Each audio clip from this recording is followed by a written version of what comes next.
A short time ago, U.S. military carried out a massive strike on 3 nuclear facilities in Iran: Fordo, Esfahan, Natanz. Our objective was a destruction of Iran's enrichment facilities and a stop to a nuclear threat posed by the world's #1 state of terror. So our military operation was a spectacular success. During the 40 years, Iran shouted, "Death to America, death to Israel." This cannot continue. So there should be either peace. God bless Middle East. God bless Israel. And God bless America. 이게 지금 어젯밤에 트럼프 대통령이 발표한 내용의 일부를 제가 흉내를 내본 겁니다. 미국이 중동 전쟁에 뛰어들면서 이제 양상이 완전히 달라졌습니다. 그래서 지금까지는 이란과 이스라엘이 새의 전쟁을 벌였죠. 소위 이제 육지가 서로 떨어져 있기 때문에 공군력을 가지고 미사일을 가지고 치고받는 날아다니는 무기들로만 싸웠습니다. 이제 미국이 뛰어들므로 해서 양상이 완전히 달라졌습니다. 그래서 저희 한국군사문제연구원은 오늘 이 주제를 가지고 중동의 미래 그리고 앞으로 우리가 얻어야 할 교훈 순으로 1시간 정도 유튜브를 진행해 보려고 합니다. 오늘 나오신 분들을 소개를 하자면 오른쪽에 김열수 안보전략연구실장님, 요즘 유튜브에서 맹활약을 하고 계시죠. 또 제 왼쪽으로는 홍성표 국방정책연구실장님. 안녕하세요. 예, 또 오른쪽으로는 이내주 전쟁사연구실장님. 안녕하십니까? 예, 저는 핵안보연구실장을 맡고 있는 김태우입니다. 오늘 제가 사회를 보면서 간단히 토론도 참여하는 방향으로 진행을 하도록 하겠습니다. 자, 이제 시작해 보겠습니다. 이스라엘과 이란이 싸우는 중에 미국이 이란을 세게 때렸습니다. 두 나라가 9일 동안 싸웠는데 10일째 되는 날 미국이 참전해서 이란 핵시설들을 때렸습니다. 우선 김열수 박사님한테 요약을 좀 부탁을 드려보겠습니다. 지금 이제 말씀하신 것처럼 9일째 이렇게 이란과 이스라엘 사이에 서로 이제 미사일이 오고 가고 또 드론이 오고 가고 그랬는데요. 어제죠. 그러니까 22일 날 이란 시간으로 새벽 2시에 B2 스텔스 폭격기가 7대가 날아갔습니다. 그래서 그 중에 6대는 포르도 이란의 미사일 기지를 때렸고요. 그 중에 이제 한 대는 나탄즈 기지를 때렸고, 그리고 이제 이스파한에는 미국의 잠수함에서 발사한 SLCM이죠. 순항 미사일 토마호크가 쪽으로 날아가서 이렇게 때렸습니다. 정확하게 이제 BDA라고 우리가 통상 얘기하죠. 배틀 데미지 어세스먼트라고 하는 소위 말하는 전투를 하고 난 뒤에 얼마나 피해를 입었는지 그 평가는 뭐 좀 이따가 나와야 되겠지만 적어도 인공위성에서 촬영한 그 내용들을 보면 이제 제일 중요한 그런 이란의 핵시설 중에 하나가 바로 포르도인데, 포르도 지역의 2군데 지역에서 구멍이 각각 3개가 아주 깊게 파여 있는 것이 아마 영상을 통해서 보신 분들이 있을 텐데, 여기에 이제 6발씩, 3발씩 6발, 그리고 이제 똑같은 지역에 다시 이렇게 3발씩 떨어졌다라고 하면 12발이 떨어져서 비교적 깊숙한 지역까지 피해를 입히지 않았을까 그런 생각을 하고요. 정확한 BDA는 하루 이틀 정도 더 지나야 나오지 않겠는가 이렇게 봅니다. 그리고 이제 지금 나탄저 지역에도 2발이 이제 또 떨어졌기 때문에 이 지역도 굉장히 피해를 좀 입지 않았을까. 나탄즈나 또는 이제 이스파한 같은 경우에는 사실상 이스라엘이 이미 그 전에 또 여러 가지 그 수단들을 이용해서 많이 때려서 좀 이렇게 손실이 난 그런 곳이거든요. 그런 곳에다가 미국이 다시 최종적으로 미사일을 통해 가지고 때리지 않았는가. 그래서 벙커버스터가 거의 뭐 한 60몇 대까지 뚫고 들어갈 수 있는데, 지금 이제 이 포르도 지역 같은 경우에는 거의 지하 80에서 100m 정도의 시설이 있거든요. 그래서 그런 지역에 좀 전에 말씀드렸다시피 그렇게 2군데 지역에 구멍이 3개가 날 정도로 2발씩 이렇게 떨어뜨렸다라고 하면 그것이 굉장히 크게 이렇게 피해를 입히지 않았을까 이렇게 생각을 합니다.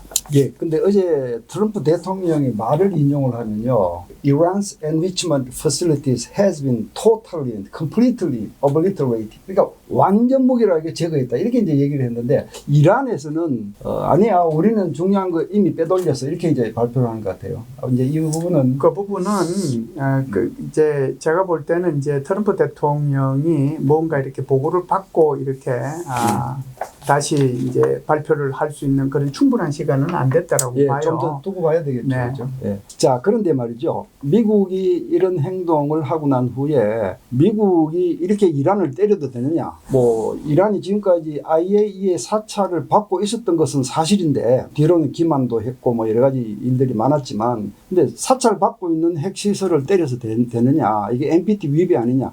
이런 논의들이 미국 내에서도 일어나고 한국에서도 조금 일어나는 것 같습니다.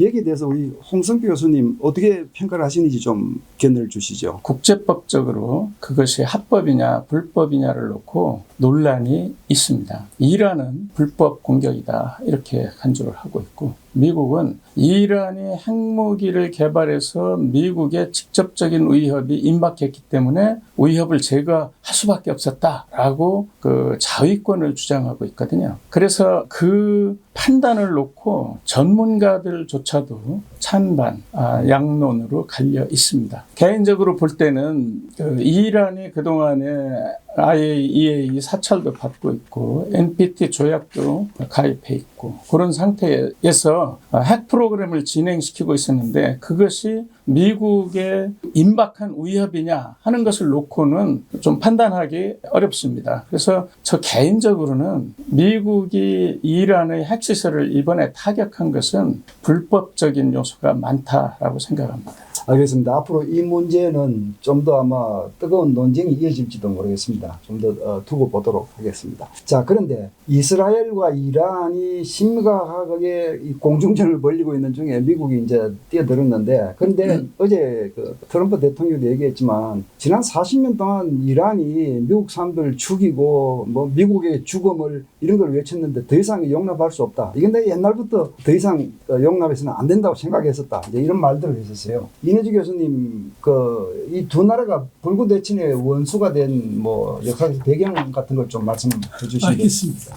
이 분위기가 심각해서 제가 여담을 드리면, 불구대천의 원수 상당히 오랜만에 들어봅니다. 왜냐하면 제가 어렸을 때 홍콩 무협 영화를 보면은 이제 무술을 다 연마한 주인공이 이제 범인을 찾아가지고 부모님을 죽인 불구대천의 원수 뭐 이런 식으로 해서 이제 원수를 갚는데, 뭐 뜻은 뭐냐면 하늘 아래 같이 살 수 없다는 얘기죠. 그러니까 누군가 하나는 이제 죽어야 된다는 그런 얘기인데, 사실은 미국과 이란과의 관계는 역사적으로 그렇게 오래되지가 않았습니다. 미국이 이란 쪽에 이제 발을 들여놓는 것은 2차 세계대전 때거든요. 왜냐하면 2차 세계대전 중반기까지만 하더라도 나치가 이제 서유럽 지역을 차지하고 있었기 때문에 그 무기대여법에 의해서 미국의 뭐 군수물자가 되게 이란을 통해서, 물론 이쪽에 극동에서는 브라디보스토크로 가기도 했지만 이란을 통해서 이제 소련으로 이렇게 사실 들어가고 있었거든요. 그래서 접촉하게 되고, 그래서 사실은 1943년 12월에 이제 거기 초에 테헤란 회담도 거기서 이제 이란에서 이제 열린 것도 이제 그런 맥락인데, 이제 그렇게 하다가 이란하고 미국과의 그 관계에서 역사적으로 이란인들이 기억 속에 뼈아픈 기억을 남기게 된 게 뭐냐면은 1953년에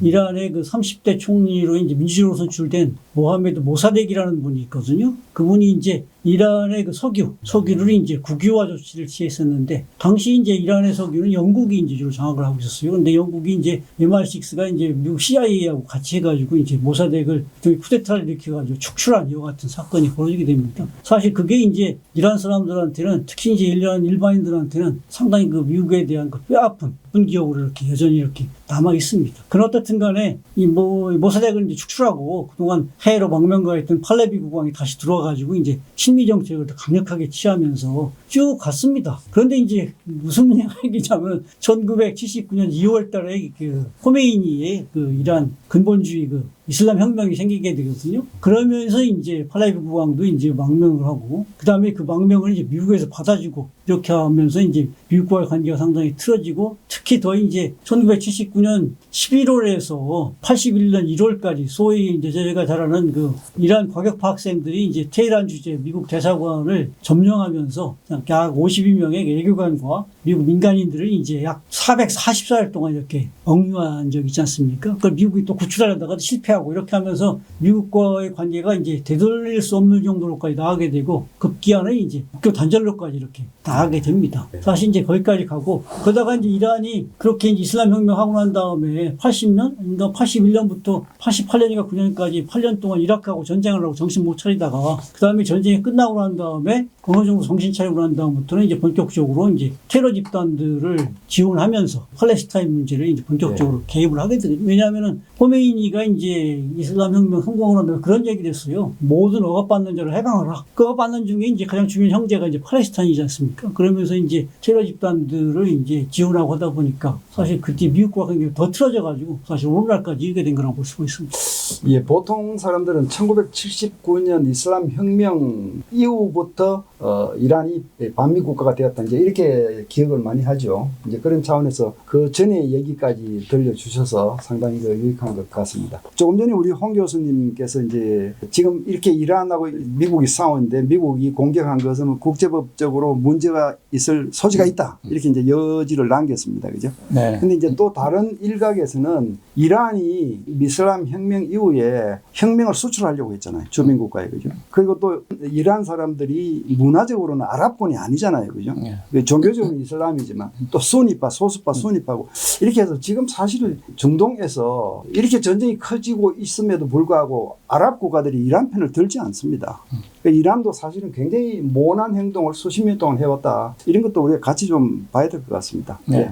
자, 그 얘기는 그 정도로 드리고요. 한 번 더 우리 이내주 박사님한테 여쭤야 될 것 같은데요. 이제 어차피 교전 당사국은 세 나라입니다. 그러니까 이제 이스라엘을 빼놓고 얘기할 수는 없는 거죠. 그렇죠. 네. 이스라엘과 이란은 왜 또 불가대천의 원수가 되었느냐. 이것도 이제 하시는 김에 네, 알겠습니다. 이스라엘하고 이란 관계도 사실 불가대천 원수된 게 얼마 안 됐습니다. 사실은. 네. 왜냐하면 저희가 이제 이스라엘이 1948년 5월 달에 이제 건국되지 않습니까? 그러면서 이제 그 이튿날에 이제 뭐 제1차 중동전쟁이 벌어지고 그렇게 쭉 해가지고 1973년 그 용키프르 제4차 중동전쟁 때까지 이렇게 쭉 벌어지잖아요. 네. 그런데 4차까지 벌어질 때 이란은 관계가 없습니다. 그리고 오히려 제가 찾아보니까 4차 중동전쟁 때는 이란이 이스라엘 편을 들어요. 미국하고 같이 해가지고. 그리고 이제 70년대 중반에는 보니까 이란이 그 이스라엘에게 석유도 이렇게 상당히 많이 제공해 줍니다. 그래서 송유관도 설치해가지고 거기도 원유도 주고 이렇게 하고 또 심지어는 1977년부터 78년까지 이스라엘하고 이란이 비밀리에 탄도미사일 개발 프로젝트까지 진행을 합니다. 그래서 상당히 그 관계가 좋았었는데 이게 틀어지게 된 게 아까 말씀드렸듯이 1979년 이슬람 근본주의 그 혁명 때문에 사실 그렇게 됐거든요. 그래서 이제 그 뒤부터는 이제 미국은 큰 악마, 그 다음에 이스라엘은 작은 악마, 뭐 이런 식으로 해서 그동안 친미국, 그 다음에 이제 뭐 친이스라엘, 그 다음에 세속적 서구화 추구 이렇게 하다가 이제 반미국, 반이스라엘, 그 다음에 이제 뭐 이슬람 그 근본주의 쪽으로 이런 식으로 돌아섰다고 이렇게 써 있습니다. 네, 듣고 보니까 이스라엘 이란 간의 적대 관계 역사는 오히려 미국 이란 적대 관계 역사보다 짧다. 이제 그렇게 그 말씀을 정리를 해 주셨습니다. 그렇다면 비슷한 질문을 또 홍 교수님한테 또 여쭤보고 싶은데요. 지금 이스라엘을 비난하는 사람들과 이란을 비난하는 사람들로 나뉘어져 있어요. 국제사회가. 네. 우리 한국 언론에서도 이런 현상이 심합니다. 이 둘 중에 누가 더 나쁩니까? 누가 도발자입니까? 이란이 1979년 혁명 정부가 들어선 이후로 이란이 팔레스타인의 입장을 이란의 입장으로 받아들이고 주장하는데 문제가 크게 비롯되고 있습니다. 그것은 뭐냐면 팔레스타인과 이스라엘 간의 그 오랜 7,000년 역사에 걸친 갈등, 분쟁 관계, 그 관계를 시시비비를 가리기가 정말 어렵습니다. 그런데 그 양측의 입장에서 이란은 팔레스타인 입장을 전적으로 고수하고 있거든요. 그러면 이스라엘로서는 그것을 받아들일 수가 없죠. 왜냐하면 이스라엘은 자기들의 그 선민 사상 그리고 아랍으로 떨어져 나간 그 이스마엘 후손들에 대한 견제 이런 것들이 작용하기 때문에 7,000년 유대인들의 역사 속에 봉합되기 어려운 것입니다. 그런 상황에서 이제 이스라엘과 이란 중 누가 더 비난받아야 하는가 하는 질문을 저한테 해주셨기 때문에 저는 일단은 무난하게 양비론으로 이야기를 해야 될 것 같습니다. 그렇지만 이스라엘은 항상 합법적으로 어떤 액션을 취해온 데 반해서 이란은 국제사회에서 뒤에서 하는 테러 액션들을 많이 해왔습니다. 그렇기 때문에 서방 측에서는 이란을 테러국으로 지명해서 상당히 비난을 하고 있고 이스라엘은 거기에 반해서 좀 리갈한 면이 많다라는 평가를 받고 있습니다. 그래서 저는 크게는 서방 측 입장을 동조하고 있는 입장입니다. 예, 뭐 제가 한 말씀만 더 예. 붙이자면 알악사 홍수 작전. 그러니까 이제 하마스가 이스라엘을 기습 공격했던 그 순간부터 이란이 전쟁을 도발했다. 저는 사실 그렇게 봤습니다. 왜냐하면 이란이 직접 지상군을 파견해서 전쟁을 치르지는 않았지만 그게 뭐 후티, 하마스, 헤즈볼라, 이라크에 있는 소위 인민동원군 또 시리아에 있는 친이란 세력들 이런 여러 가지 대리 세력들을 양성을 하는데 그 대리 세력들한테 돈도 주고 훈련도 시켜주고 무기도 줬어요. 그렇게 해서 사실 이스라엘을 공격한 거거든요. 예. 그래서 이번 전쟁 뭐 저도 이란이 대한민국에게 중요할 수 있는 나라라고 하는 거 다 인정합니다. 그러나 이번 진행되고 있는 이 전쟁의 도발국은 이란이다. 저는 이런 의미에서 이스라엘도 할 말이 있다. 이제 이런 입장을 취하고 있습니다. 뭐 다른 분들 다른 의견이 있으시면 또 이제 말씀해 주시면 좋겠고요. 자, 그러면 이제 다음 질문으로 한번 넘어가 보겠습니다. 지금 뭐 미국 언론도 그렇고요. 이 중동 전쟁의 시나리오를 세 가지로 대비를 하는 것 같더라고요. 그러니까 낙관론이 있고요. 또 비관론이 있고 현실론이 있더라고요. 낙관주의, 비관주의, 현실주의에 따라서 시나리오가 달라지더라고요. 이건 한번 정리를 먼저 해보고 각자의 또 고견을 좀 여쭤보도록 하겠습니다. 낙관론 시나리오를 믿는 분들은 어떤 생각을 하시는 건지 한번 김정수 교수님 정리해 네, 주시죠. 우선 뭐 저는 낙관론자가 아니라는 거 먼저 말씀을 드리고요. 그러면 이제 낙관론 시나리오에 대해서 이제 말씀을 해달라고 그러기 때문에 말씀을 드리도록 하겠습니다. 제일 좋은 이제 지금 현재의 미래 시나리오라고 하면 더 이상 이제 미국이 이란을 공격하지 않을 정도로 이란이 핵 협상에 나오면 된다 이렇게 보는 거거든요. 그러면은 이제 이란이 나 완전히 비핵화하겠다라고 얘기를 하면서 미국하고나 협상할 용의가 있다라고 하면 미국도 이란에 대해서 더 이상 공격하지 않을 것이고 이스라엘은 더 말할 나위도 없이 공격하지 않을 것이다. 그것이 최선의 방안이라고 보긴 하는데 그렇다라고 하면은 이제 이란이 이것을 받아들일 것이냐의 문제거든요. 그래서 이 부분은 조금 이제 생각을 좀 해야 될 필요가 있지 않는가 이렇게 봅니다. 그게 이제 낙관론 시나리오라면 현실적인 시나리오 가장 가능성이 높다고 주장하는 거죠, 사람들이. 그건 어떤 것들일까요? 네, 그것은 영국의 카이어 스타머 총리가 주장하고 있는 협상론입니다. 그래서 이란은 더 이상 에스컬레이션 시키지 말고 협상 테이블에 나와서 합의점을 찾자.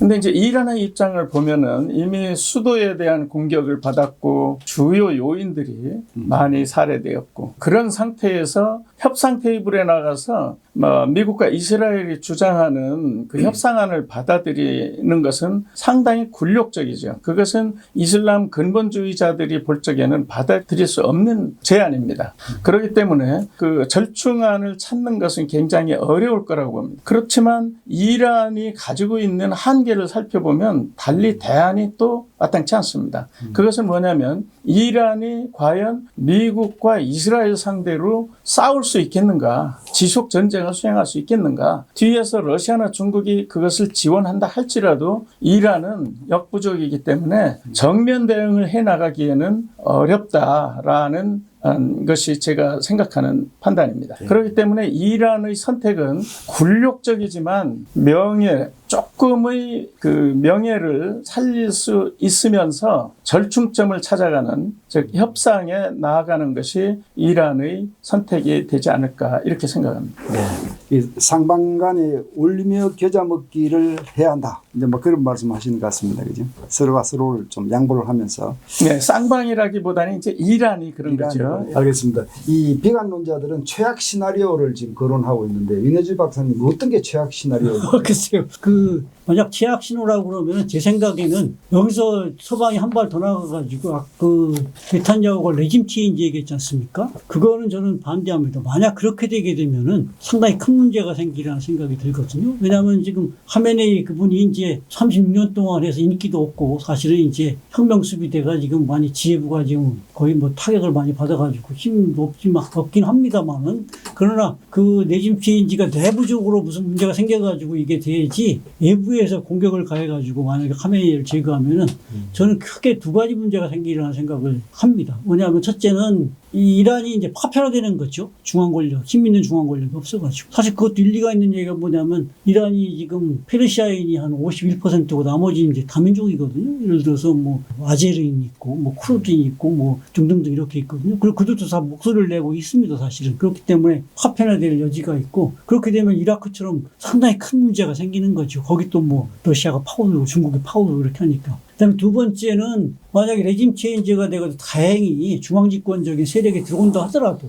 어느 면에서는 더 하메네이보다 강경파가 잡을 수도 있거든요. 사실 하메네이 그분은 제가 찾아보니까 보수지만은 그래도 유연성이 있는 분이에요. 그래서 강경파가 당장은 예를 들어서 이 협상을 받아들이겠습니다만은 하여튼 무슨 수를 써서라도 핵폭탄을 개발해가지고 나중에 또 보복을 하지 않을까 생각이 들어요. 왜냐하면은 이란도 상당히 그 제국을 경험해본 경험이 있거든요. 저력이 있다는 얘기, 역사적 전통 및 문화적인 힘이 있다는 그런 얘기입니다. 그래서 이 당한이 수치를 사실 결코 잊지 않을 거라는 생각이 들어요. 그래서 이스라엘이 요번에 그 작전명을 라이징 라이언이라고 이렇게 했는데 사실은 잘못하다가는 이란이 라이징 라이언이 되지 않을까 하는 생각도 들긴 합니다. 왜냐하면 지금은 이제 1979년에 그 이슬람 근본주의, 그 이슬람 그 수면제 맞아가지고 지금 잠자고 있는데 만약에 하메네이니 이슬람 세력을 물리쳐가지고 이란이 다시 또 부흥할 수 있는 기회를 주게 된다고 잠에서 깨는 거죠. 만약 그렇게 된다면 더 큰 문제가 생기지 않을까 하는 그런 생각이 듭니다. 그래서 레짐 체인지까지는 가지 말아야 되겠다는 생각을 이렇게 하고 있습니다. 그런데 어떻든 간에 지금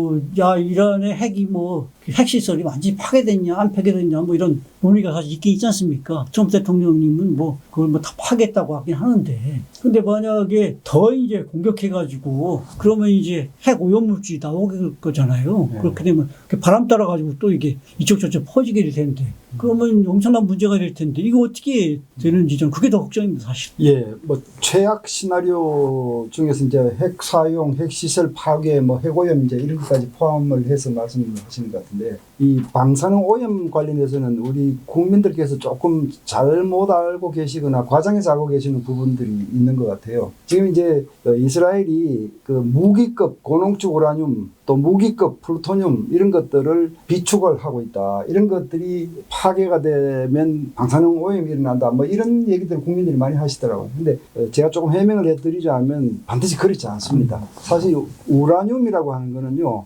고체 상태로 덩어리로 있기 때문에요. 그게 가루가 돼서 비산될 확률도 별로 없고 또 그렇게 해롭지 않습니다. 이 핵폭탄이 터져서 수십 가지 수백 가지 핵종들이 비산하는 이거하고는 구분을 해서 보셔야 됩니다. 근데 우라늄에 비해서는 플루토늄은 독극물입니다.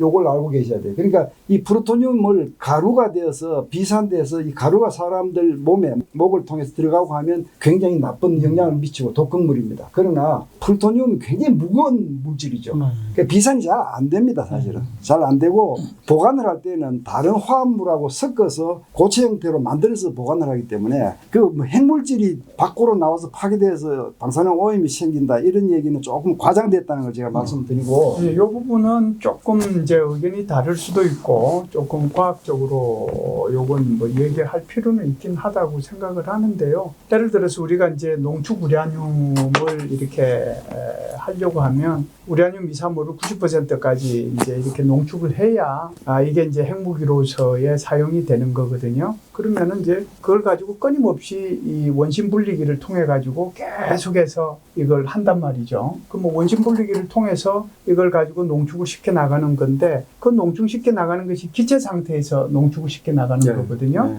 그러면은 이제 이렇게 무거운 거는 깔아앉고 가벼운 걸 빼내고 다시 무거운 거 가지고 다시 빼내고 해서 계속해서 원심 분리기를 통해서 작동을 시키는 건데 중요한 건 이런 거죠. 원심 분리기가 파괴된다는 거죠. 그게 기체거든요. 그러면은 그 기체는 결국은 이제 공기 중으로 또 나중이라도 뭐 이렇게 나올 수 있지 않는가. 그래서 그 부분을 그 부분을 좀 이해는 할 필요가 있다. 네, 제가 이제 그 부분은 육불화 우라늄이라고 하는 것 자체가 그런 상태에서 농축하는 그 과정이니까 그게 이제 예를 들어서 포르도 같은 경우에는 뭐 2,700개, 뭐 3,000개 있다고 그러고 나탄저 같은 경우에는 15,000개 있다고 그러는데 거기에 이제 직접적으로 타격을 받으면은 그것이 이제 원심 분리가 깨지게 되는 거거든요.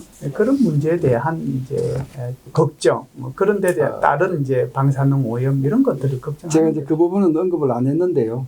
제가 이제 무기급 우라늄 덩어리가 위험하냐 이것만 제가 얘기를 한 거거든요. 그런데 지금 말씀대로 농축시설이 폭격을 받아가지고 화재가 발생해서 거기에 있는 것들이 다 비산하는 경우 이게 이제 지금 말씀하시는 것 같아요. 근데 그 경우에도 우라늄은 인체에 크게 그다지 해롭지 않습니다. 예, 우라늄을 우리가 흡입한다고 해서 크게 치명적인 그건 아닙니다. 예, 이제 그걸 사람들이 구분을 안 하고 무조건 위험하다 얘기하지 뭐 위험하죠. 좋지 않죠. 예, 그러나 우리가 알고 있는 상식으로 알고 있는 그런 위험성은 아니다. 그러나 이제 핵시설, 제철시설 이런 것들이 부서져서 그 부산물들이 비산하면 굉장히 큰 오염이 됩니다. 자, 그 얘기는 기술적 얘기는 거기까지만 드리고요. 이제 다음 질문으로 가서 이란과 이스라엘 전쟁 여기 이제 미국이 개입을 했습니다. 이제 3자 전쟁이 됐습니다. 앞으로 이 전쟁이 어디로 가야 하느냐? 이게 핵 전쟁까지 갈 수 있느냐? 이제 본인들이 생각하시는 가장 유력한 시나리오를 좀 말씀을 해주시면 좋겠습니다. 우리 김열수 박사님. 뭐 핵 전쟁으로 가면 이제 큰일 나는 거죠. 이제 핵 전쟁이라고 하는 것이 지금 이란이 가지고 있는 중수로 발전소가 있고 그다음에 경수로 발전소가 있는데 이제 그런 것들을 타격을 하더라도 이게 굉장히 큰 문제가 되는 거거든요. 그러니까 이제 중수로 발전소에서 원래 이제 나오는 것을 가지고 재처리해 가지고 이걸 가지고 이제 플루토늄 핵무기를 만드는 거고 경수로 발전소는 좀 덜하긴 합니다. 그게 이제 저쪽 걸프만 쪽에 있어서 만일 그쪽에서 이제 문제가 생기면은 뭐 완전히 걸프만 전체가 오염이 돼서 그쪽에 영향을 받는 이제 저 위에 있는 카타르부터 시작해서 뭐 바레인, 뭐 아랍에미레이트 전체가 다 영향을 받을 수 있기 때문에 굉장히 큰 문제가 되는 거죠. 1945년도 이후에 지금까지 저렇게 핵 전쟁은 일어나지 않았고요. 그리고 이제 러시아하고 그리고 이 우크라이나 전쟁 때도 사실상 푸틴 대통령이 핵무기 사용 언급을 굉장히 많이 했잖아요. 그럼에도 불구하고 결국 그건 사용하지 못했거든요. 저것이 이제 과거처럼 나가사키나 뭐 히로시마나 떨어진 것처럼 그런 작은 정도의 것이 아니고 엄청난 이제 능력을 지닌 거기 때문에 저는 굉장히 곤란하지 않겠는가라고 생각을 합니다. 그래서 만일에 이제 이런 거는 있을 수가 있겠죠. 이란이 최악의 경우에 어떻게 할까 생각할 수 있는 여러 가지 방안들이 있는데 사실상 지금 카타르, 쿠웨이트, 바레인, 아랍에미레이트 여기에 미군이 총 한 4만 명 정도가 주둔하고 있거든요. 미군 기지가 뭐 엄청나게 여기 많이 있죠. 특히 이제 바레인 같은 경우에는 미국의 5함대 사령부가 있단 말이죠. 이걸 이제 때릴 수 있는 것이 이제 하나의 시나리오가 있을 수 있을 거고 두 번째는 아마 호르무즈 해협을 이렇게 봉쇄하는 시나리오가 또 있을 수 있겠죠. 그리고 이제 세 번째는 최악의 경우라고 볼 수가 있는데 이란이 도무지 안 되겠다라고 생각하면 이란의 핵시설을 때리면 어떻게 해야 될까요? 이제 이렇게 되면 핵전쟁으로 가게 되거든요. 그렇게 되면 이스라엘이 이제 이걸 막게 되니까 이걸 이제 이스라엘에서 제2경력을 통해 가지고 이란에 대해서 다시 핵을 때릴 수도 있고 또는 미국이 이란을 향해서 핵무기를 사용할 수도 있는데 제가 볼 때는 이거는 가능성의 영역에서 우리가 얘기할 수는 있지만 현실에서 정말 이렇게까지 가겠는가 그런 생각을 합니다. 그래서 이란이 선택할 수 있는 여러 가지 선택지가 있지만 정말 최악의 경우는 이란의 핵시설을 타격하는 것일 텐데 거기까지는 가지 않을 것으로 저는 봅니다. 예, 뭐 여러분들 1945년 8월 7일, 8월 9일 히로시마와 나가사키 어떤 일이 있었는지 잘 다 기억하실 겁니다. 이 80년 전의 일입니다만은 또다시 핵 사용이 있을 수도 있다. 많은 사람들이 그런 걱정을 하기 때문에 오늘 이 질문을 좀 다루어 봤습니다. 그런데 이제 제 생각으로는요. 지금 우리 김별수 교수님 말씀대로 저도 핵 사용 상황이 벌어질 가능성이 높다. 이렇게는 얘기를 할 수 없습니다. 그러나 그렇게까지 되지 않더라도 이번에 이 전쟁으로 인해서 세계 핵 질서가 다시 한번 크게 흔들릴 것 같다. 만약 이란이 핵 보유를 하겠다고 고집을 부리는 이런 상황이 오면 바로 사우디, UAE, 이집트 이런 나라들이 바로 자극을 받을 게 뻔하고요. 이스라엘 입장에서는 죽기 살기로 선제 공격을 해야 되는, 이론적으로 그렇게 되는 겁니다. 지금도 이스라엘이 핵무기 내척의 잠수함을 실어서 사실 작전 운영을 하고 있는 나라인데요. 근데 그런 걸 생각하면 핵 질서가 더 흔들릴 것이다. 특히 아까 말씀하셨다시피 지금 러시아가 과거에는 핵 보유국으로서 상당히 책임감을 가지고 핵 확산을 막는데 미국하고 협조했습니다. 이건 이제 핵 보유국끼리 자기들이 핵을 독점하고 있으니까 더 많은 나라들이 핵을 가지는 것을 막는 데 있어서는 합심을 한 거예요. 이게 핵국들 간에는 동서 간에는 이념 대결을 했지만 새로운 핵국가가 생기는 걸 막는 데는 협력을 했습니다. 이게 이제 핵의 동서 문제와 핵의 남북 문제라고 부르는 건데, 그 러시아가 그 역할을 포기를 하는 거예요. 지금 포기를 하고 책임지고 있는 이 핵 확산을 관리해야 되는 초강대국이 스스로 핵 사용을 위협하고 또 북한의 핵 보유를 지원해주고 안보리에서 북한 대북 제재를 못하게 막아주는, 사실 이제 이런 그 질서가 흐트러져 있고 유엔의 핵 통제 기능도 사실상 거의 무력화됐다고 볼 수 있습니다. 이게 더 나빠질 것이다. 이런 이제 걱정을 해서 저런 질문을 드려봤습니다. 비슷한 연장선에서 지금 미국이 이란의 핵시설을 강타한 것이 북한에게는 어떤 덕실이 있을까요? 북한은 어떻게 보고 있을까요? 예.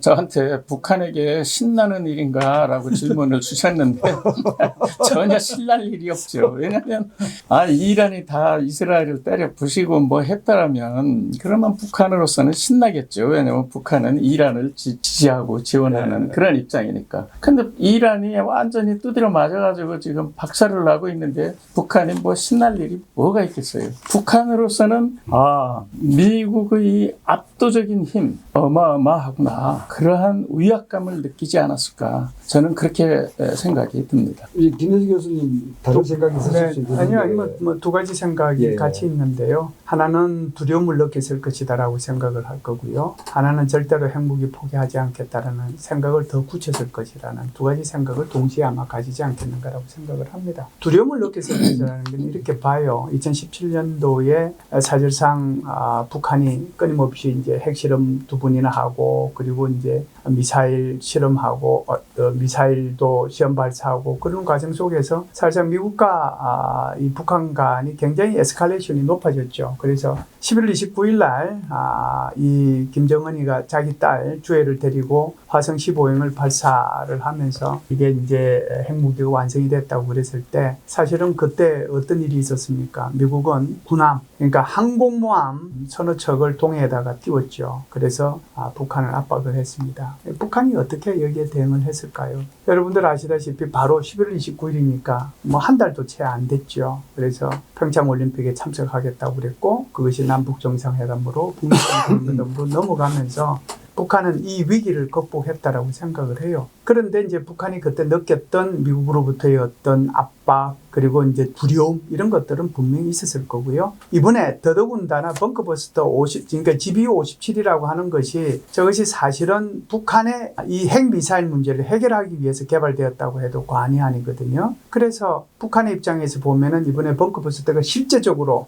스텔스기에 의해 가지고 처음으로 운용이 돼서 구멍이 어마무시하게 난 것을 보고 굉장한 두려움을 갖고 있지 않을까라고 하는 것이 첫 번째 생각이고요. 두 번째 이제 말씀드리는 것은 바로 절대로 이제 비핵화 안 하겠다라고 이제 얘기할 텐데, 일단은 이제 북한은 미국의 요청, 그리고 이제 트럼프 대통령의 편지에 대해서 주재 북한 대사관을 통해 가지고 편지를 전달하려 했지만 이걸 안 받았지 않습니까?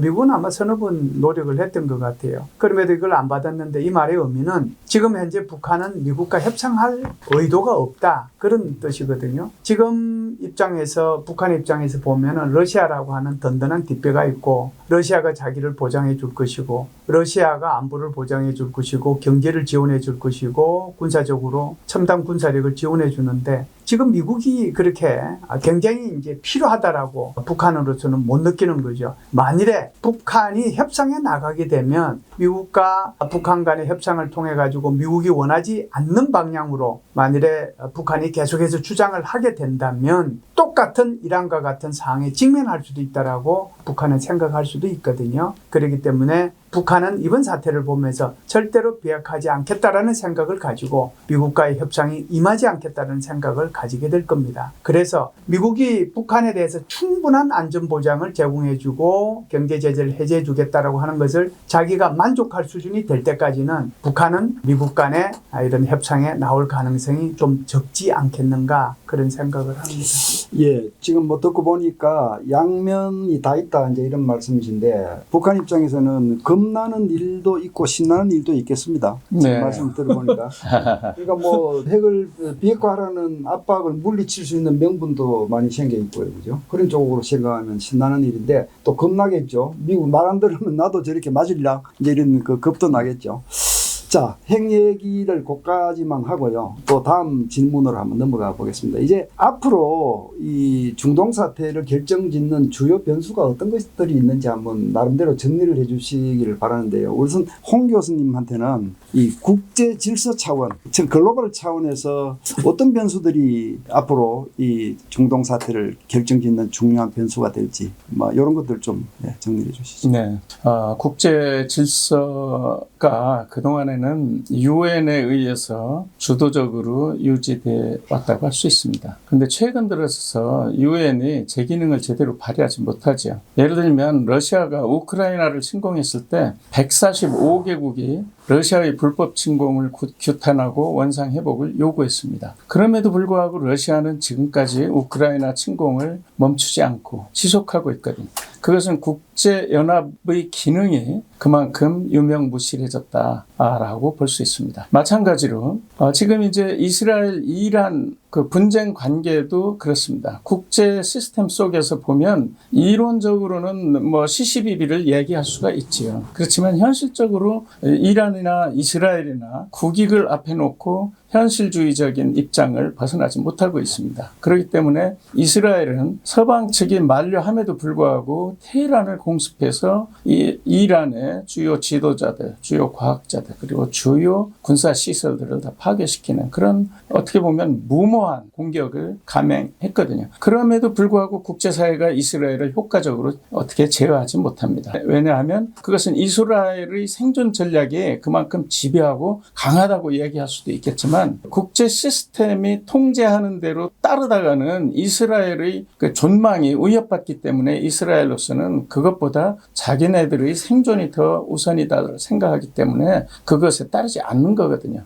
지금 국제연합이 제 기능을 발휘하지 못하는 데는 그러한 러시아나 중국의 어떤 그 헤이징 그러한 역할도 있지만 미국도 공동 책임이 있습니다. 미국도 사실 국제연합을 동원해서 여러 가지 다수결로다가 결정해 내고 있지만 그 결정되는 사안에는 국제사회 전체가 동의하지 못하고 거기에 대해서 네거티브 운동을 하는 그런 것들도 많이 있기 때문이죠. 그렇기 때문에 국제 시스템이라는 것은 어디까지나 이상과 현실 속에서 항상 갈등을 따라왔다고 말할 수 있습니다. 그래서 지금 이 주제에 관해서도 국제 시스템 속에서 어떤 국제 분쟁을 해결한다는 것은 굉장히 어렵습니다. 왜냐하면 자국의 국익이 위협받는다고 느낄 때는 그러한 국제 시스템의 어떤 통제 체제 이런 것들을 다 불사하기 때문이죠. 그것은 유엔만이 아니고 NPT, IAEA 다 마찬가지입니다. 그것이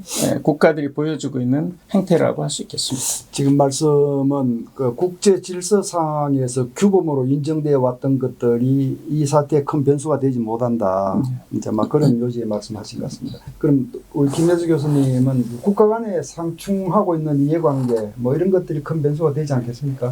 그걸 한번 정리를 해봐 주시죠. 사실상 사실은 뭐 러시아가 우크라이나를 침략했을 때 세상의 그 국제 질서는 이미 변했다라고 봐야 되겠죠. 국제 규범이 존중되는 자유주의 질서에서 완전히 이제는 이 정글의 법칙이 작동되는 현실주의 질서로 넘어갔다라고 보는 거고요. 그래서 지금에 이루어지고 있는 뭐 미국의 이란에 대한 어떤 공격이라고 할까요? 이것도 그 연장선상에서 우리가 이해할 수 있다라고 생각을 합니다. 이걸 이제 국가 간의 이해 상충 부분에서 얘기하면 미국과 이스라엘은 한편일 거고요. 이란은 아마 그 대척점에 서 있을 겁니다. 미국과 이스라엘의 입장에서 보면 이란은 절대로 핵무기를 보유해서는 안 되는 국가고요. 이란의 입장에서 보면은 자신은 어느 정도 이렇게 핵 농축을 할 수 있는 주권 국가로서의 어떤 그 능력 또는 주권 국가로서의 해야 될 어떤 것들을 주장하는 그런 입장이라고 볼 수 있습니다. 제가 이란의 입장에서 잠시 얘기를 한번 해볼게요. 사실상 이제 이란 같은 경우에는 2015년도죠. 그러니까 오바마 대통령이 있을 때 JCPOA라고 하는 포괄적 행동 계획에 대해서 사실상 미국하고 뭐 유럽 몇 나라하고 이란하고 사실상 이게 타결을 받지 않습니까? 그 타결의 핵심이 뭐예요? 이란은 그러니까 우라늄 농축을 3.67%까지 하도록 허용해주고 그리고 이제 이란에 대해서 경제 제재를 일부 해제해주는 이것이 이제 핵심이잖아요. 그런데 이제 2018년도에 지금 트럼프 1기 행정부 당시에 트럼프 대통령이 JCPOA에서 탈퇴를 해버렸어요. 탈퇴를 해버리니까 이란이 이제 취할 수 있는 것은 다시 이제 경제 제재가 들어오고 하니까 결국은 이제 농축이 60%까지 갔다라고 하는 것이 IAEA가 최근에 보고한 내용이거든요. 3.67%가 무슨 의미냐 하면은 우리가 원자력 발전소를 돌릴 때 원자력 발전소에 들어가는 것이 통상 4% 플러스 마이너스거든요. 그러니까 우라늄 같은 것을 천천히 분열시키는 거예요. 천천히 분열시켜서 그것을 이제 전기 에너지로 바꾸는 것이 원자력 발전소란 말이에요. 우리가 이제 90%가 필요한 것은 이것을 한꺼번에 빵 떠뜨려야 되니까 농축을 90%까지 해야 되는 거거든요. 그래서 이제 이란 같은 경우에는 3.67%의 그걸 주장하면서 계속해서 미국으로부터 경제 제재를 해제해 달라고 그랬는데 결국은 이제 그것이 2018년도에 트럼프 대통령이 탈퇴하고 지금 다시 이제 공격을 하는 그렇다라고 하면 이제 우리가 생각은 해볼 수가 있겠죠. 이란의 욕구를 좀 충족시켜 줄 수 있는 협상안은 하나도 없을까? 그 생각을 해볼 수 있을 텐데 그런 것들에 대한 이제 고민은 좀 필요하지 않는가? 예를 들어서 뭐 이란뿐만이 아니고 거기에 이제 중동 국가 몇 나라가 참여하는 어떤 컨소시엄 같은 형태의 이 상업용 농축을 허용할 수 있는 그런 것들이 미국에 참여해서 가능하거든요. 그래서 그런 것들에 대한 인센티브도 아마 이란한테 좀 주면 좀 미래에 낙관적인 어떤 방안들이 나오지 않겠는가 이렇게 봅니다. 예, 뭐 국가 간의 이해 상충 이게 사실 근본적인 변수다. 이제 이런 말씀을 다시 한 번 더 하신 것 같고 현재로서는 절충점을 찾기가 참 어렵다. 뭐 그러나 찾도록 노력은 해야 한다. 그렇죠. 예, 이런 취지의 말씀 같습니다. 우리 이제 시간이 별로 이제 많지 않은데 우리 인혜주 교수님 또 다른 차원에서 변수가 될 만한 뭐 문화나 뭐 이런 차원에서 변수가 될 만한 것은 간단히 좀 말씀해 주죠. 네, 한 말씀 드리면 사실은 이제 기독교하고 이슬람 그 위로 싹 거슬러 올라가면은 종교문화적 이질성이 이렇게 크진 않아요, 사실은. 왜냐하면은 같은 아브라함의 자손이고 같은 유목민족이고 또 상업민족이고 이런 등등인데 이제 역사적으로 거쳐오면서 이제 12세기경에 뭐 십자군원정이라든가 19세기에 이제 제국주의 지배, 그 다음에 이제 1948 이스라엘 건국 이런 등등 때문에 이제 사실은 이제 이 양 기독교권하고 이슬람권 간에 그게 상당히 극대화된 거거든요. 근데 사실은 제가 좀 우려하는 것은 뭐냐면은 미국이나 이스라엘이 이제 여기서 더 이제 밀어붙일 경우에 이란을 제한 아랍 국가들은 그 외 상층부들은 뭐 아까 말씀하신 국가 간 이해 관계 때문에 미국 편에 있다든가 가만히 있다든가 뭐 이런 식으로 하지만은 실제 그 밑에 이제 일반인들 아랍의 일반인들은 사실은 자기들끼리는 뭐 시아파 수니파 싸우긴 합니다만은 기독교권이라는 이스라엘이라는 그 공동의 적 앞에서는 사실은 같은 생각을 갖고 있으라는 생각이 들거든요. 그래서 사실은 그로 인한 그 일반인들의 그 어떤 우리가 또 당했구나 이 악감정이 나중에 뭐 어떤 식으로 또 표출될지 그게 사실 이렇게 걱정이 이렇게 됩니다. 그리고 이제 그 각국 지도자 이제 뭐 이스라엘은 네타냐후, 그다음에 이제 하메네이, 그다음에 트럼프인데 네. 보통 이제 제가 이렇게 텔레비전을 보더라도 그 이스라엘이 이란을 공격한 것을 네타냐후의 그 개인적인 비리니 뭐 이런 걸 희석시키기 위해서 했다 뭐 이런 식으로 말씀하시는 분들이 있던데 저는 그렇지 않다고 생각합니다. 왜냐하면 네타냐후의 그 생애를 보더라도 이스라엘의 국익이라는 것을 먼저 생각해가지고 한 거지. 왜냐하면 지금처럼 호기가 없거든요, 사실은.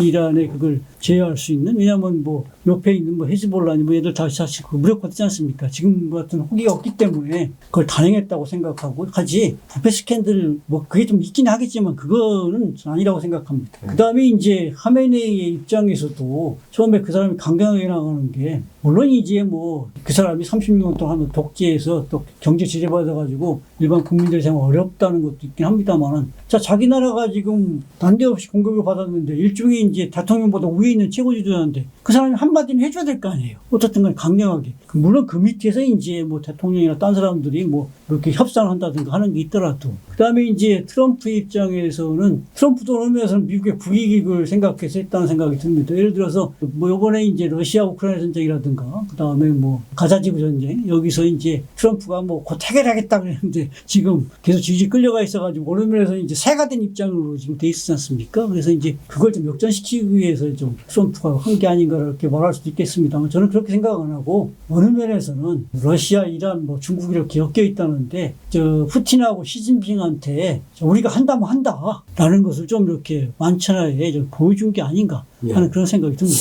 알겠습니다. 지금 말씀을 제가 한 번 더 정리를 해보면 문화적 이질성이나 종교 간의 이질성은 중요하지만 그게 국가 간 이해 상충만큼 결정적인 변수는 아니다. 이런 말씀 같고요. 또 네타냐후는 국내 연정이 무너질 수 있으니까 전쟁을 계속해야 한다. 하메네이는 뭐 자기 신변이 위험하니까 계속 그 자리에 머물러 있어야 된다. 국내 여론이 나쁘니까 어떻게든 잡아야 한다. 독재를 해야 한다. 뭐 또 트럼프 대통령도 국내외적으로 반대가 많으니까 그 정치 기반을 공고히 하기 위해서 이 본때를 보여주려고 한 것이다.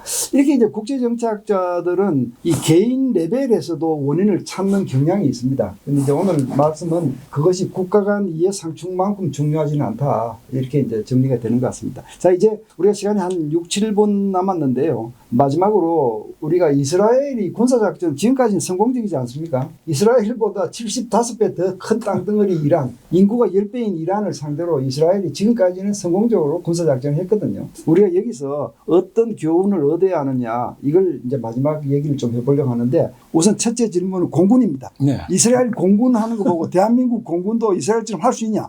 이 질문을 드리고 싶습니다. 네. 공군력은 울티메이트 포스라고 그럽니다. 왜냐하면 결정력을 발휘하거든요. 후티 반군과 이스라엘 간의 프로젝타일, 드론, 미사일 이런 것들을 주고받았습니다. 그렇지만 후티 반군이 계속해서 이스라엘 공격을 멈추지 않았죠. 그러다가 미 공군이 나가서 후티의 본거지들을 박살내고 나니까 앞으로 공격하지 않겠다고 손들고 선언을 했습니다. 이번에 그 라이징 라이언 작전도 마찬가지입니다. 이란과 이스라엘 간에 300개, 400개의 미사일과 드론들을 서로 주고받으면서 그 여러 번 교전을 했지만 각단나지 않았습니다. 그런데 이번에 이스라엘 공군들이 약 200대 항공력을 동원해서 이란의 핵심을 부숴버리니까 이란이 완전히 당한 거죠. 그래서 최근의 분쟁, 러시아 우크라이나 전쟁, 이스라엘 하마스, 이스라엘 이란 전쟁을 볼 때 한국의 국가 방위를 위해서는 강력한 첨단 항공우주력을 보유해야 된다 하는 교훈을 남겼습니다. 알겠습니다. 공군을 제일 먼저 질문을 드린 이유가 며칠 전에 그 웨더프렉 그 국제항공연합훈련에서 우리 공군기들이 알래스카에 파견이 돼서 주 활주로를 놔두고 유도로에서 이륙을 했습니다. 아주 어처구니 없는 실수를 한 건데요. 첫 번째 기종은 유도로에서 활주도가 아니죠. 유도로는 짧죠. 근데도 하여튼 떴습니다. 근데 두 번째 또 유도로를 들어가는데 관제탑에서 관제사가 제지를 하니까 가다가 이제 중간에 엔진 출력을 낮추니까 비행기가 쳐박고 부서지고 조종사 탈출하고 있는데 이런 걸 보면서 이스라엘 공군하고 우리 공군이 보면 기종도 비슷하고 대수도 비슷해요. 근데 우리 공군은 이스라엘처럼 저런 능력을 발휘할까 이제 이런 걱정이 좀 들어서 질문을 드렸습니다. 두 번째 질문을 바로 넘어가죠. 이스라엘 방공체제가 경이적이다 이런 평가를 좀 받고 있고 이스라엘 모사드가 정보력을 경이로 발휘했다. 우리도 그렇게 할 수 있습니까? 모사드는 뭐 더 이상 얘기할 필요는 없을 것 같습니다. 사실상 이번에 그 모사드가 어떤 역할을 했는지는 뭐 온 세계가 이제 다 알고 있지 않습니까? 뭐라고 할까요? 군 지휘관들 제거하고 그리고 핵과학자를 제거했지 않습니까? 뭐 작년에도 헤즈볼라 지도자, 하마스 지도자 다 제거했는데 그 제거할 때 그 누가 핵심적인 역할을 했어요? 그 모사드가 했거든요. 예. 그러니까 정보기관이라고 하는 것은 간첩을 잡고 적의 상대방의 지휘관들이나 주요 인사들을 이렇게 저격하거나 암살하거나 하는 것이 주 목적이다. 그 차원에서 우리가 배울 점이 있다라고 보고요. 방공차기 같은 경우에는 뭐 워낙 이것도 많이 알려져 있지만은 무슨 뭐 아이언돔이 있고 그다음에 다이셈 무슨 돌파매가 있고 그다음에 에로2가 있고 에로3가 있고 뭐 그렇게 해서 한다고 그러는데 그럼에도 불구하고 이스라엘에 이렇게 미사일이 떨어지지 않았느냐 그러면은 이스라엘의 방공체계가 잘못되지 않았느냐 이렇게 얘기하실 수도 있는데 제가 볼 때는요 저렇게 수없이 날아오는 저 이란의 미사일을 대부분 요격을 하고 막아냈다라고 그런 차원에서 보면 이스라엘의 방공체계는 아주 훌륭하다라고 봅니다. 그런 차원에서 보면 이제 한국의 방공체계 같은 경우에는 마지막 종말 단계에서 다층적으로 이걸 이제 막아내려고 준비를 하고 있지만 아직까지 모자라는 부분이 많이 있거든요. 게다가 이제 북한의 포병에 대한 LAMD라고 우리가 하는데 그것도 지금 뭐 2029년 뭐 이런 식으로 얘기를 하는데 좀 땡겨서 우리가 해야 될 필요가 있고 나머지 것들도 좀 빨리 연구도 하고 거기에 대한 시제품도 생산하고 그것이 이제 저기 실전 배치될 수 있도록 그런 노력이 필요하지 않는가. 왜 제가 이 말씀을 드리냐면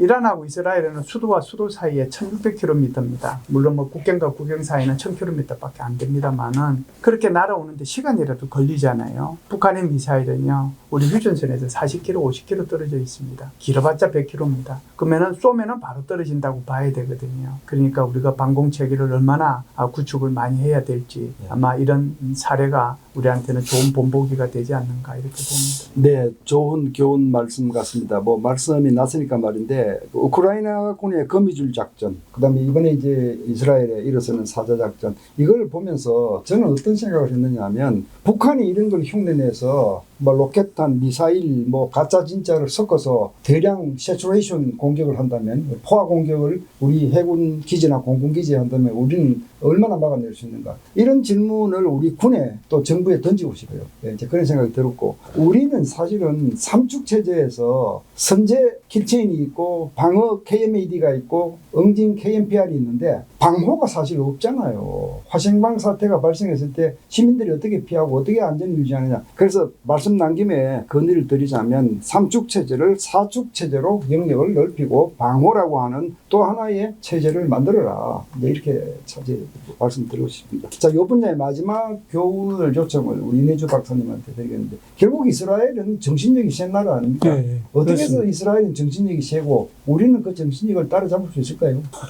정신력 하면은 뭐 이스라엘은 얘기하고 있습니다. 보통 이제 저희가 무기체계 얘기할 때 뭐 무기체계만 돼서 안 된다. 그걸 실질적으로 움직이는 인간이기 때문에 인간의 정신력이 사실은 승패를 좌우한다 이렇게 하고 있고 사실 그와 같은 것은 지금 막 우크라이나라든가 요번에 오는 데서도 보면은 각종 뭐 첨단 무기들보다 동원되지 않습니까? 근데 사실 그거를 운용하는 건 인간이고 또 죽지 않으면 살기 이런 식으로 저항하게 되면 그거 사실 그 굴복시키기 어렵거든요. 근데 이제 이스라엘은 우리가 좀 뭐 군인으로서 좀 부러운 게 뭐냐면 마사다 정신이라는 게 있습니다. 마사다는 뭐냐면 잘 아시듯이 66년에서 70년 사이에 로마가 이제 예루살렘에 쳐들어오거든요. 그때 예루살렘이 70년에 이제 함락이 되는데 그때 이제 한 960명이 이제 끝까지 항전하겠다 그래서 이제 거기서 빠져나와가지고 사해 근처에 마사다 요새에 이제 거기서 3년 동안 로마 그 정예 제5군단에 저항해서 3년 동안 버티고 함락될 것 같으니까 자기들끼리 이제 추첨해서 이제 뭐 자결하는 상당히 비장한 모습을 보여주게 되고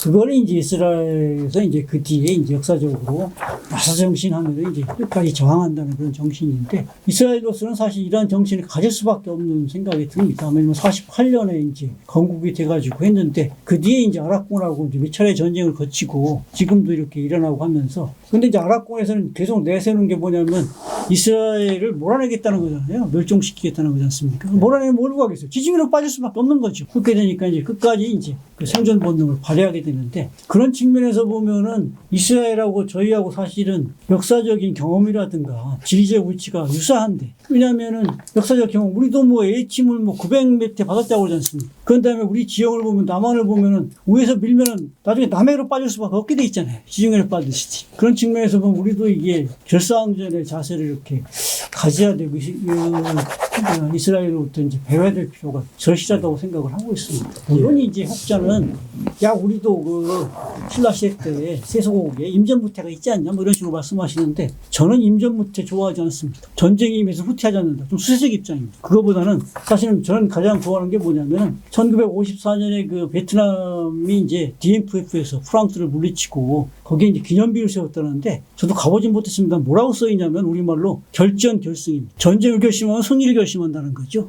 그래서 사실은 제가 사관학교 있을 때 4학년생들한테 특히 그런 얘기를 했어요. 그러니까 가면은 대대장 되면은 대대 모토를 결전결승, 전쟁을 결심하는 건 국가가 하니까 안 되고 그 뭘 하느냐 임전결승, 전투에 임해서는 승리를 결심한다. 네. 그거를 대대 모토 해라 이런 식으로 이제 얘기한 바가 있는데 이번 이스라엘의 이런 사례를 보면서 우리가 다시 한번 우리의 정신력을 좀 다잡았으면 하는 그런 바람입니다. 예, 지금 마지막 질문 이제 하나를 김열수 교수님한테 오늘 토론을 마치려고 하는데요. 그 전에 우리 한국군에게 한 말씀 하고 싶습니다. 지금 우리 이내주 교수님 말씀 듣고요. 대한민국이 아무리 군인들한테 봉급을 많이 주고 첨단 무기를 많이 구입을 해도요. 영혼이 떠난 그 첨단 무기는 고철과 같다. 우리 한국군 여러분에게 이 말씀 꼭 드리고 싶습니다. 이제 마지막 그 마무리하는 질문을 드리겠습니다. 대한민국이 중동 사태를 보면서 국가 실익 외교 또 현 정부는 뭐 실용 외교 뭐 이런 용어를 씁니다만은 역시 국가 이익이 중요하지 않겠습니까? 어떤 국익 외교를 펼쳐야 합니까? 우리 정부에서 이번에 이제 이란하고 이스라엘의 저런 분쟁을 보면서 명확하게 이 성명을 발표한 게 있어요. 외교부에서.